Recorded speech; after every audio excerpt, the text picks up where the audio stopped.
మ్మ్. బరువు పెరుగుతామనే భయం మనలో ఎంత బలంగా నాటుకుపోతుందో ఒక్కసారి ఊహించుకుంటే ఆహ్ నిజంగా ఆశ్చర్యం వేస్తుంది.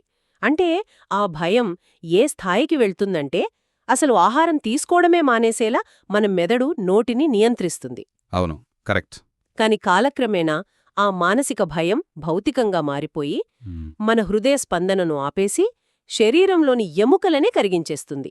వినడానికి ఇదొక హారర్ సినిమా స్టోరీలా అనిపిస్తుంది కదా. ఖచ్చితంగా. కానీ ఇది నిజమైన వైద్య వాస్తవం. బేసిగ్గా మనం మానవ శరీరాన్ని ఒక అద్భుతమైన కర్మాగారంగా ఊహించుకుంటాం కదా. హ్మ్. అంటే ముడిసరుకు వేస్తే ఉత్పత్తి బయటకొస్తోంది అని. సో సరే, దీన్ని విడమర్చి చూద్దాం. ఈ రోజు మన లోతైన విశ్లేషణ లక్ష్యం అదే. రైట్. ఈరోజు మనం కవర్ చేసే ఆధారాలు చాలా ఆసక్తికరంగా ఉన్నాయి. శరీరంలో ఎలా మారుతుంది, ఒకవేళ అవసరమైన పోషకాలు లోపిస్తే లేదా వ్యవస్థలో పుట్టుకతోనే నిర్మాణపరమైన లోపాలు ఉంటే శరీరం ఎలా స్పందిస్తుంది అనే అంశాలను పూర్తిగా అర్థం చేసుకోవడమే ఈరోజు మన ఉద్దేశం. ఈ కర్మాగారంలో జరిగే ప్రతి చిన్న రసాయన మార్పు వెనుక ఒక అత్యంత సున్నితమైన సమతుల్యత దాగి ఉంటుంది. అంటే మనం తినే ఆహారం ఎక్కడికి వెడుతుంది అనే భౌతిక నిర్మాణాల దగ్గర నుండి మనకు ఆకలి వేస్తోందని మెదడుకు చెప్పే హార్మోన్ల వరకు అంతా ఒక గొలుసుకట్టు చర్య. ఒకదానికొకటి లింక్ అయ్యుంటాయి. అవును, మెడికల్ స్కాన్స్ చూపిస్తున్నట్లుగా మన శరీరంలో అంతా ఎప్పుడూ స్పష్టంగా బ్లాక్ అండ్ వైట్గా ఉండదు. ఇక్కడ ప్రతి పైపు, ప్రతి ద్రవం ఒకదానికొకటి చాలా సంక్లిష్టంగా అనుసంధానమయ్యుంటాయి. వీటిలో ఏ ఒక్కటి దారి తప్పినా సరే పెద్ద స్థాయిలో మన మొత్తం ఆరోగ్యంపై ఎలాంటి ఊహించని పరిణామాలు ఎదురవుతాయో మనం చూడబోతున్నామన్నమాట. ఖచ్చితంగా. ఆరి తప్పడం గురించి మాట్లాడేటప్పుడు నాకొక ఉదాహరణ గుర్తొస్తుంది. ఒక కొత్త ఇంటికి ప్లాన్ గీసి ప్లంబింగ్ మరియు వెంటిలేషన్ పైపులు వేస్తారు కదా. గాలి వెళ్లే పైపు వేరు, నీళ్లు వెళ్లే పైపు వేరు. ఒకవేళ ఆ ప్లాన్ తప్పి గాలి గొట్టానికి నీటి గొట్టానికి మధ్య పొరపాటున కనెక్షన్ పెడితే ఎలా ఉంటుంది? అది చాలా పెద్ద డిజాస్టర్ అవుతుంది. అవును గదా. మన ఆధారాలు చూస్తుంటే మన శరీరంలో కూడా పుట్టుకతోనే ఇలాంటి నిర్మాణ లోపాలు వస్తాయని అర్థమవుతోంది. అంటే ఈ ట్రెకియోఈసోఫేజియల్ ఫిస్టులా అనేది సరిగ్గా ఇదేనా? అచ్చం అలాగే జరుగుతుంది. తల్లి గర్భంలో పిండం ఎదుగుతున్న తొలి దశలో ప్రిమిటివ్ ఫోర్గట్ అనే ఒకే నిర్మాణముంటుంది. అక్కడి నుండి గాలి పీల్చుకునే శ్వాసనాళం మరియు ఆహారం వెళ్లే అన్నవాహిక రెండూ వేర్వేరు గొట్టాలుగా విడిపోవాలి. ఓ, అంటే మొదట్లో రెండూ ఒకటేనా? అవును, రెండూ ఒకటే. కాని ఈ విడిపోయే క్రమంలో లోపం జరిగినప్పుడు ఆ రెండు పైపుల మధ్య ఒక అవాంఛిత కనెక్షన్ ఏర్పడుతుంది. దీన్నే ఫిస్టులా అంటారు. పుట్టిన వెంటనే ఆ శిశువు తల్లిపాలు తాగినప్పుడు ఆ పాలు కడుపులోకి వెళ్లడానికి బదులు ఆ రంధ్రం ద్వారా నేరుగా శ్వాసనాళంలోకి వెళ్ళిపోతాయి. అబ్బా, అంటే ఊపిరితిత్తుల్లోకి వెళ్ళిపోతాయా? కరెక్ట్, అక్కడి నుండి ఊపిరితిత్తుల్లోకి వెళ్ళిపోతాయి. అందుకే పిల్లలు పాలు తాగేటప్పుడు ఉక్కిరిబిక్కిరి అవ్వడం, ఊపిరి అందక చర్మం నీలం రంగులోకి మారడం అంటే సైనోసిస్ వస్తుంది. నోటి వెంట విపరీతమైన లాలాజలం కూడా వస్తుంది. వినడానికే చాలా భయానకంగా ఉంది. గాలి వెళ్లాల్సిన ఏసీ వెంట్స్లోకి పెట్రోల్ వెళ్తుందన్నమాట. ఇక్కడ మరో విచిత్రమైన నిర్మాణ సమస్య గురించి కూడా ప్రస్తావించారు కదా, డయాఫ్రాగ్మాటిక్ హెర్నియా అని. రైట్, అది కూడా పుట్టుకతో వచ్చే సమస్యే. అంటే ఛాతీని పొట్టను వేరుచేస్తూ ఒక అడ్డుగోడలాంటి కండరం ఉంటుంది కదా, డయాఫ్రాగమ్. అసలు కింద ఉండాల్సిన పేగులు ఆ డయాఫ్రాగమ్ని దాటుకుని పైకి ఛాతీలోకెందుకు వెళ్తాయి? బేసిగ్గా పిండో అభివృద్ధి చెందే సమయంలో ప్లూరోపెరిటోనియల్ ఫోల్డ్స్ అనే పొరలు కలిసిపోయి ఆ డయాఫ్రాగమ్ అడ్డుగోడ పూర్తిగా మూసుకుపోవాలి. కాని అది పూర్తిగా మూసుకోకుండా ఒక చిన్న రంధ్రం మిగిలిపోతే ఆ రంధ్రం గుండా ఖాళీ స్థలం ఎక్కడుందా అని పేగులు వెతుక్కుంటూ పైకి వెళ్తాయి. అవును, ఛాతీలోకి చొచ్చుకుని పోతాయి. దీనివల్ల పొట్టభాగం ఖాళీగా మారిపోయి లోపలికి లాక్కుపోయి ఉంటుంది. దీన్నే స్కాఫాయిడ్ అబ్డామిన్ అంటారు. ఇక్కడ అసలు ప్రమాదం ఏమిటంటే ఛాతీలో పేగులుండటం వల్ల ఊపిరితిత్తులు ఎదగడానికి స్థలం దొరకదు. రైట్, పాపం పుట్టిన వెంటనే శిశువు శ్వాస తీసుకోవడానికి తీవ్రంగా ఇబ్బంది పడుతుంది. అవును, ఇమేజింగ్ లేదా ఎక్స్రే తీస్తే ఛాతీలో పేగులు స్పష్టంగా కనిపిస్తాయి. గుండె కూడా స్థలం లేక ఒక పక్కకు నెట్టబడుతుంది. దీన్నే మీడియాస్టైనల్ షిఫ్ట్ అంటారు. ఓ, డాక్టర్లు స్టెథోస్కోప్ పెట్టి వింటే ఛాతీలో ఒకవైపు ఊపిరితిత్తుల శబ్దాలకు బదులు పేగుల కదలికల శబ్దాలు వినిపిస్తాయి. అంటే ఒక రూంలోకి వెళ్లాల్సిన ఫర్నిచర్ ఇంకో రూంలోకి వెళ్ళిపోయి అసలక్కడ ఉండాల్సిన వాళ్లకి చోటు లేకుండా చేస్తుందన్నమాట. అదొక రకమైన హెర్నియా. అయితే అంబిలికల్ హెర్నియా అనేది బొడ్డు దగ్గరొచ్చే బుడగలాంటి వాపు కదా? కరెక్ట్. ఇది మన పొట్ట కండరాల నిర్మాణ లోపం. పొట్ట కండరాల మధ్య ఉండే లీనియా ఆల్బా అనే మందపాటి కణజాలంలో లోపం వల్ల ఇది వస్తుంది. హ్మ్. లోపలున్న కణజాలం బయటకు ఉబ్బుతూ ఒక మృదువైన బుడగలా కనిపిస్తుంది. అయితే దీన్ని వేలితో సున్నితంగా లోపలికి నెట్టవచ్చు. డయాఫ్రాగ్మాటిక్ హెర్నియా అంత ప్రాణాంతకం కాకపోయినా కొన్నిసార్లు డౌన్ సిండ్రోమ్ లాంటి ఇతర జన్యుపరమైన సమస్యలున్నప్పుడు వాటితో పాటుగా ఇది కూడా రావచ్చు. సో వ్యవస్థలోని పునాది లోపాలు ఆ పైపుల నిర్మాణం ఎలా దెబ్బతింటున్నో అర్థమైంది. ఇప్పుడు ఆ పైపుల్లోకి వెళ్లే ఇంధనం అంటే ఆహారం గురించి మాట్లాడదాం. ఇక్కడ నాకు ఆసక్తికరంగా అనిపించిన విషయమేమిటంటే, మనకు ఎప్పుడు ఆకలి వేయాలి, ఎప్పుడు కడుపు నిండిందో మన శరీరం ఎలా నిర్ణయిస్తుంది? అదొక అద్భుతమైన మెకానిజం. ఊ. ఇక్కడే మన కడుపు ఒక స్మార్ట్ థర్మోస్టాట్ లాగా పనిచేస్తుంది. లెప్టిన్ మరియు గ్రెలిన్ అనే 2 హార్మోన్లు ఈ నియంత్రణ వ్యవస్థను నడుపుతాయి. ఓకే. లెప్టిన్ అనేది మన శరీరంలోని కొవ్వు కణాలు అంటే ఎడిపోసైట్స్ ఉత్పత్తి చేసే హార్మోన్. శరీరంలో కొవ్వు నిల్వలు పెరిగినప్పుడు ఈ లెప్టిన్ నేరుగా హైపోథాలమస్లోని ఆర్క్యువేట్ న్యూక్లియస్పై పనిచేస్తుంది. అంటే మెదడుకు గోడౌన్ ఫుల్ అయింది, ఇక తినడం ఆపండి అని చెబుతుందా? అవును, ఇది ఆకలిని పెంచే న్యూరోపెప్టైడ్ వైని అడ్డుకుంటుంది మరియు ఆకలి తీరిన భావన కలిగించే ఆల్ఫా ఎంఎస్హెచ్ని ప్రేరేపిస్తుంది. ఒక్క నిమిషం, ఇక్కడే నాకొక చిన్న సందేహం వస్తోంది. లెప్టిన్ అనేది కొవ్వు కణాల నుండి వస్తోంది అని మీరు చెప్పారు కదా? అవును, జికల్ పాయింట్. ఇక్కడే శరీరం మనల్ని మోసం చేస్తుంది. ఊబకాయమున్న వారిలో శరీరం లెప్టిన్ను ఎక్కువగా ఉత్పత్తి చేసినా మెదడు దాన్ని స్వీకరించడం మానేస్తుంది. ఓ, అంటే వినదనమాట. కరెక్ట్. దీన్నే లెప్టిన్ రెసిస్టెన్స్ అంటారు. అంటే రూంలో అలారం పెద్ద శబ్దంతో మోగుతూనే ఉంటుంది, కాని మనం దాన్ని పట్టించుకోకుండా నిద్రపోతాం చూసారా, అలాగనమాట. మెదడుకు ఆ సిగ్నల్ అందక ఇంకా శరీరానికి ఇంధనం కావాలేమో అనుకొని ఆకలిని పెంచుతూనే ఉంటుంది. అబ్బా, ఎంత విచిత్రం! అవును, కొన్ని అరుదైన మ్యూటేషన్ల వల్ల లెప్టిన్ అసలు ఉత్పత్తి కానప్పుడు విపరీతమైన ఆకలి పుడుతుంది. దీన్ని హైపర్ఫేజియా అంటారు. అది తీవ్రమైన స్థూలకాయానికి దారితీస్తుంది. మరి ఆకలిని పుట్టించేదెవరు? గ్రెలిందేనా ఆ పాత్ర? ఖచ్చితంగా. గ్రెలిన్ అనేది కడుపులో ఉత్పత్తి అయ్యే హార్మోన్. ఇది లెప్టిన్కి పూర్తిగా వ్యతిరేకం. కడుపు ఖాళీగా ఉన్నప్పుడు లేదా మనం ఉపవాసం ఉన్నప్పుడు దీని స్థాయి విపరీతంగా పెరిగిపోతుంది. ఆ, మెదడుకు నాకు ఆకలిగా ఉంది, భోజనం పెట్టు అని చెప్తుంది. అవును, మనం తినగానే దీని స్థాయి పడిపోతుంది. అందుకే కడుపులో కొంత భాగాన్ని తొలగించే గ్యాస్ట్రిక్టమీ లాంటి సర్జరీలు జరిగిన రోగులలో ఈ గ్రెలిన్ ఉత్పత్తి అయ్యే భాగమే తొలగించబడుతుంది. ఓ, రైట్. కాబట్టి వాళ్లకు ఆకలి తగ్గిపోయి బరువు తగ్గుతారన్నమాట. కరెక్ట్. సో ఇక్కడే మనం మన విశ్లేషణ ప్రారంభంలో మాట్లాడుకున్న ఆ భయంకరమైన మానసిక మరియు శారీరక సమస్య దగ్గరకొస్తున్నాం. అనురెక్సియా నర్వోసా. అవును, చాలా సీరియస్ కండిషన్ ఇది. బరువు పెరుగుతామనే భయంతో ఆహారం తీసుకోకపోవడం, ఇది బేసిక్గా కేవలం ఒక మానసిక సమస్య కదా? కానీ ఇది గుండె స్పందనను, ఎముకలను ఎందుకు దెబ్బతీస్తుంది? ఎందుకంటే మెదడులోని ఆ మానసిక భయం శరీరాన్ని స్టార్వేషన్ మోడ్లోకి నెట్టేస్తోంది. మనం ఇంధనం ఇవ్వడం ఆపేసినప్పుడు కారు ఇంజన్ వేగం తగ్గించినట్లుగా శరీరం తన ప్రాథమిక జీవక్రియలను నెమ్మదింపజేస్తుంది. ఓ, శక్తిని దాచుకోవడానికనమాట. అవును, శక్తిని ఆదా చేయడానికి హృదయ స్పందన రేటును తగ్గిస్తుంది. దీన్నే బ్రాడీకార్డియా అంటారు. రక్తపోటు పడిపోతుంది, అంటే హైపోటెన్షన్. ఎదుగుదరపు ఎముకల పటుత్వానికి అవసరమైన పోషణ లేక స్త్రీలలో ఋతుక్రమం ఆగిపోవడం జరుగుతుంది. దీన్ని అమినోరియా అంటారు. మరియు ఎముకలు గుల్లబారిపోయి ఆస్టియోపోరోసిస్ వస్తుంది. అంటే మనస్సులోని వక్రీకరించబడిన ఆ ఆలోచనా విధానం భౌతికంగా శరీరాన్ని కరిగించేస్తుందన్నమాట. మనస్సుకి శరీరానికి ఉన్న ఈ లింక్ చూస్తుంటే చాలా ఆశ్చర్యంగా ఉంది. నిజమే. సరే, ఈ కారింజిన్లోకి క్యాలరీలనే ఇంధనం వెళ్తోంది అనుకుందాం. కానీ ఇంజిన్ స్మూత్గా నడవాలంటే ఆయిల్ లాంటి సూక్ష్మ పోషకాలు కావాలి కదా, అంటే విటమిన్లు. ముందుగా కొవ్వుతో పాటు ప్రయాణించే విటమిన్లు ఏ, డి, ఈ, కేల గురించి చూద్దాం. అసలివి కొవ్వులో ఎలా కరుగుతాయి? దీన్ని అర్థం చేసుకోవడానికి ఒక చిన్న ఉదాహరణ చెప్తాను.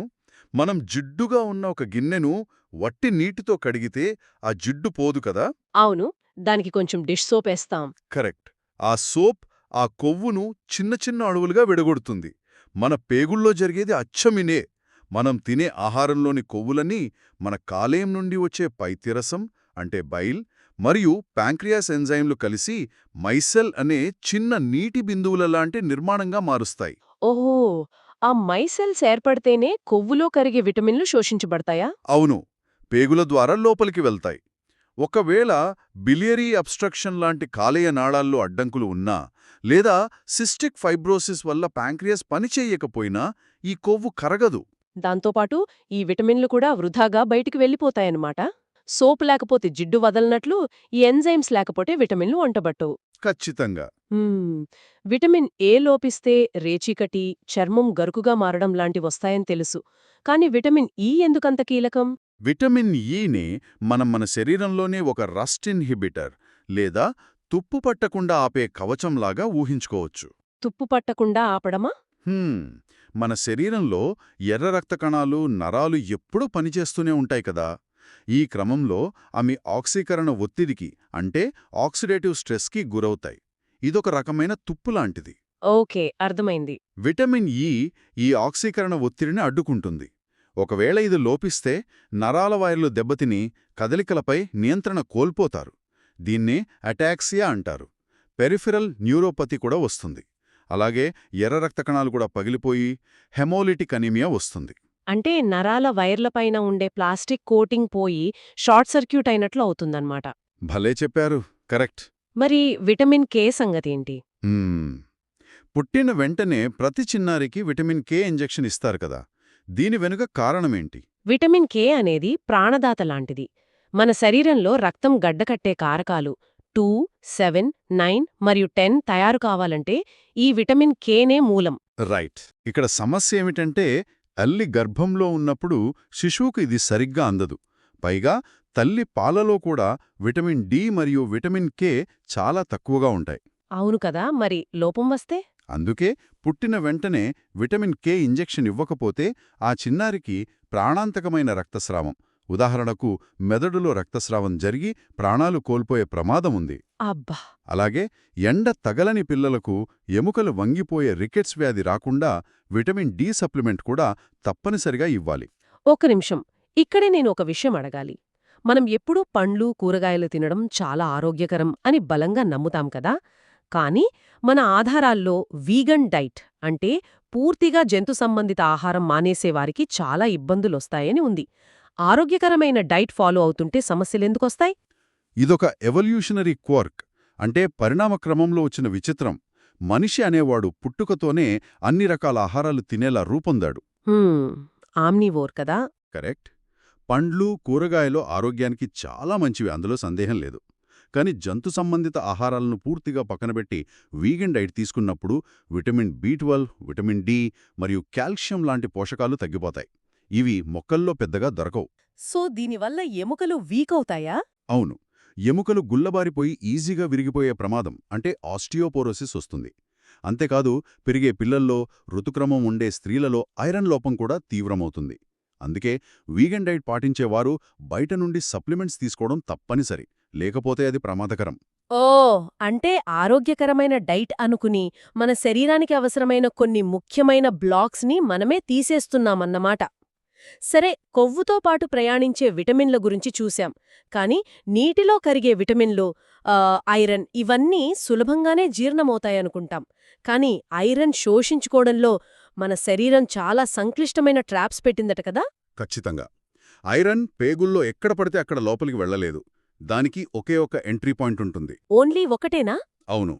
చిన్నపేగు మొదటి భాగమైన డియోడెనం మరియు ప్రాక్సిమల్ జెజినంలో మాత్రమే ఐరన్ శోషించబడుతుంది.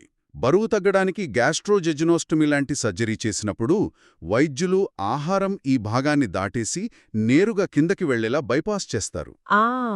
అంటే ఈ ఒక్క ఎంట్రీ పాయింట్ దాటేయడం వల్ల ఐరన్ లోపలికి వెళ్లలేక రక్తహీనత వస్తుందన్నమాట. కరెక్ట్. ఒక్క ఐరన్ మాత్రమే కాదు, ఈ సర్జరీ వల్ల థయామిన్, ఫోలేట్, బి12, విటమిన్ డి మరియు కాల్షియం కూడా లోపిస్తాయి. సో ఒక మెయిన్ టోల్గేట్ని స్కిప్ చేస్తే అందులో నుండి వెళ్లాల్సిన ముఖ్యమైన సరుకులన్నీ బయటే ఆగిపోతాయన్నమాట.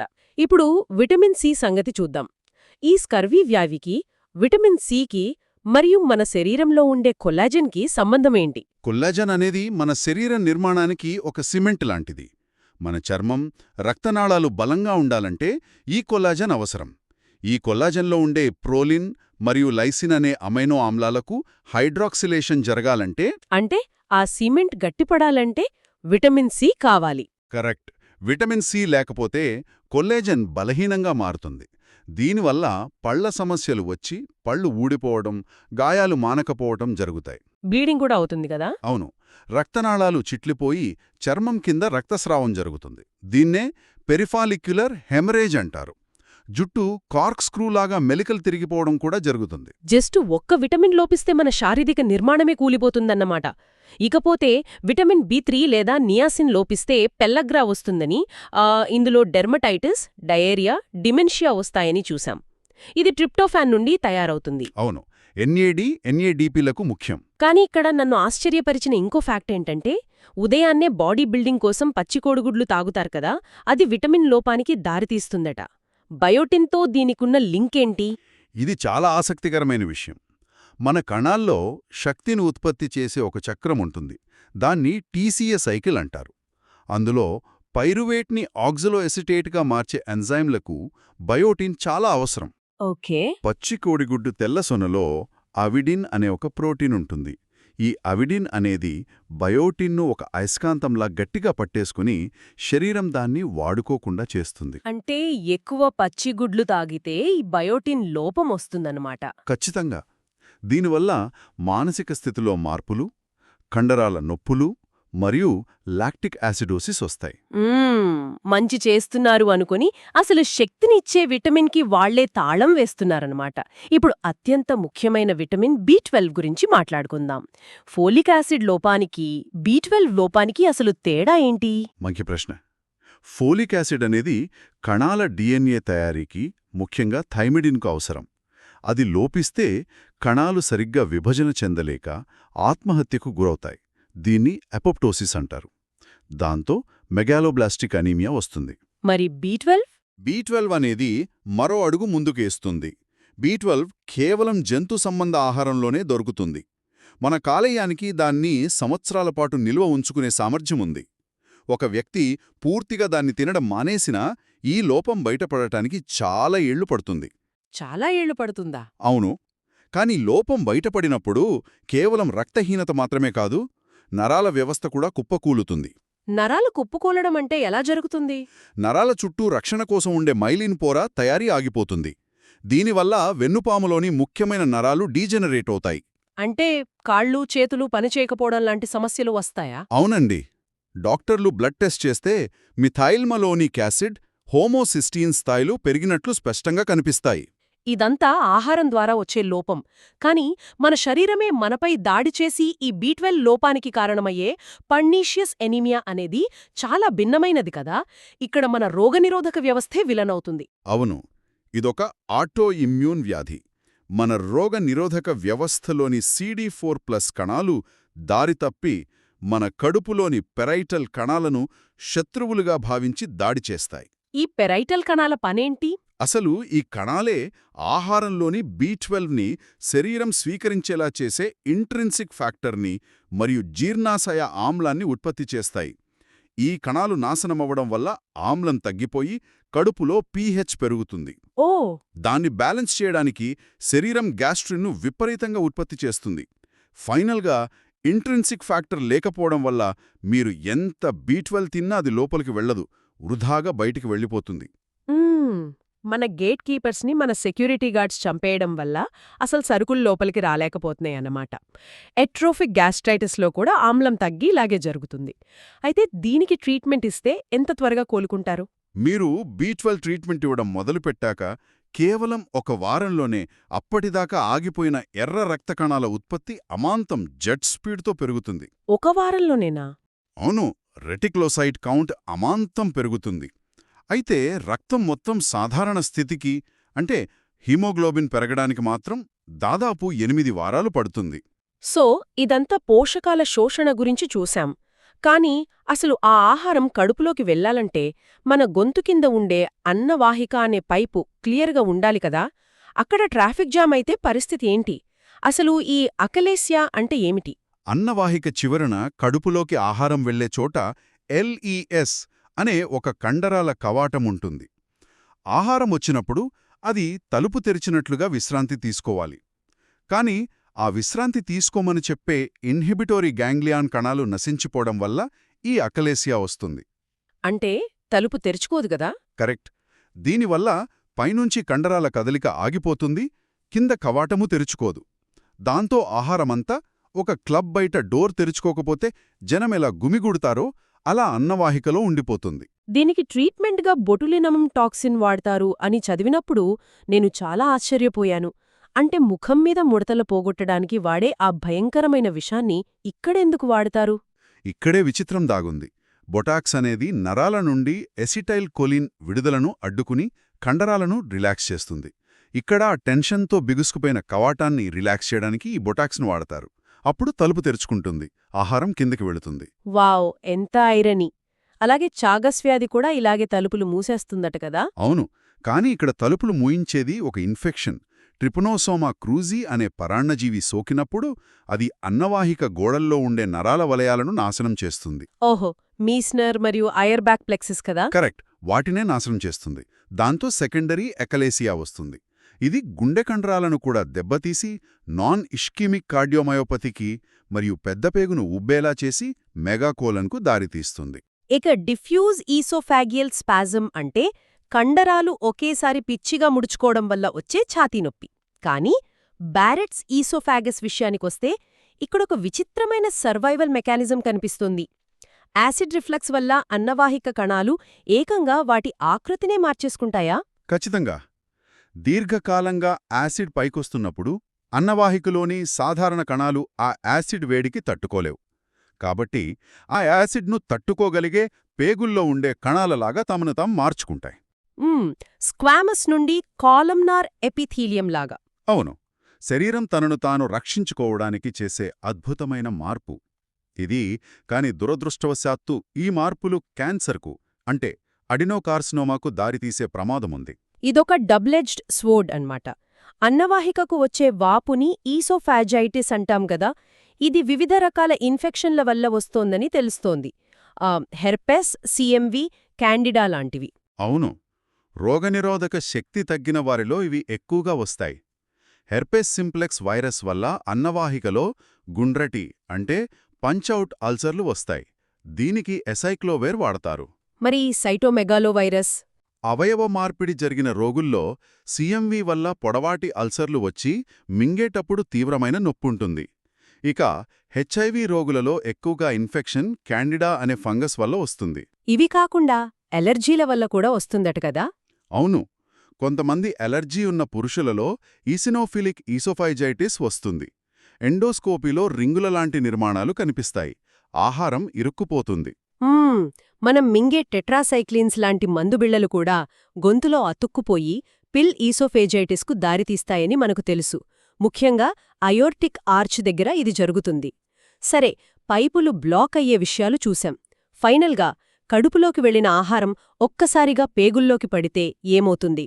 బ్యారియాట్రిక్ సర్జరీ వల్ల వచ్చే డంపింగ్ సిండ్రోమ్ లాజికేంటి? బహుతర్బిలానికి సర్జరీ చేసి కడుపులోని పైలోరిక్ స్పింక్టర్ని తీసేస్తే సరిగ్గా జీర్ణం కాని సాంద్రత ఎక్కువగా ఉన్న ఆహారం ఒక్కసారిగా పేగుల్లోకి దుగుతుంది. ఈ ఆహారాన్ని పలచబర్చడానికి శరీరంలోని రక్తనాళాల్లో ఉన్న ద్రవాలన్నీ పేగుల్లోకి లాగబడతాయి. అబ్బా, అంటే ద్రవాలన్నీ పేగుల్లోకొచ్చేస్తాయా? అవును, దీనివల్ల కడుపులో నొప్పి, వాంతులు, అతిసారం వస్తాయి. రక్తనాళాల్లో ద్రవం ఒక్కసారిగా తగ్గిపోవడం వల్ల గుండె వేగంగా కొట్టుకోవడం మరియు విపరీతమైన చెమటలు పట్టడం జరుగుతాయి. అంటే జీర్ణ వ్యవస్థ ఆకృతిని ఆర్టిఫిషియల్గా మార్చాలని చూసినప్పుడు శరీరం ఎంత తీవ్రంగా స్పందిస్తుందో మనం అర్థం చేసుకోవచ్చు కదా? ఖచ్చితంగా. ఒక్క వాక్యంలో చెప్పాలంటే పుట్టుకతో వచ్చే ఎనాటమీ సమస్యల దగ్గర్నుండి హార్మోన్లు మన కంచెలోని ఆహారాన్ని ఎలా నియంత్రిస్తాయో, విటమిన్లు మన నాడీ వ్యవస్థను ఎలా తుప్పుపట్టకుండా కాపాడతాయో, మరియు ఇన్ఫెక్షన్లు లేదా సర్జరీలు ఈ సున్నితమైన సమతుల్యతను ఎలా కకావికలం చేస్తాయో మనం స్పష్టంగా చూశాం. ఇదంతా విన్న తర్వాత నాకొక బలమైన ఆలోచన వస్తోంది. మన శరీరం కేవలం మనం తినే ఆహారాన్ని ప్రాసెస్ చేసే యంత్రం మాత్రమే కాదు. గ్రెలిన్ పెరిగితే మన మానసిక స్థితి మారడం, లేదా ఒక చిన్న విటమిన్, ఉదాహరణకు B12 లేదా బయోటిన్ లోపిస్తే మన ఆలోచనా విధానమే దెబ్బతినడం మనం గమనించాం. నిజమే. ఇవన్నీ చూస్తుంటే మన నిర్ణయాలు, మన మనోభావాలు నిజంగా మన ఆధీనంలోనే ఉన్నాయా? లేక మన పొట్టలోని ఈ సూక్ష్మ రసాయన కర్మాగారం మనల్ని తెరవెనక నుండి తన ఇష్టమొచ్చినట్టు నడిపిస్తోందా? ఇదొక అద్భుతమైన ప్రశ్న. అవును కదా, బహుశా మనం అనుకుంటున్నంత కంట్రోల్ మనకి మన మైండ్ మీద లేదేమో. ఏదేమైనా ఈ లోతైన విశ్లేషణ ఇక్కడితో ముగిద్దాం. మన శరీరం ఎలా పనిచేస్తుందనే దాని గురించి మరింత లోతుగా అన్వేషిస్తూనే ఉండండి. మళ్ళీ కలుద్దాం.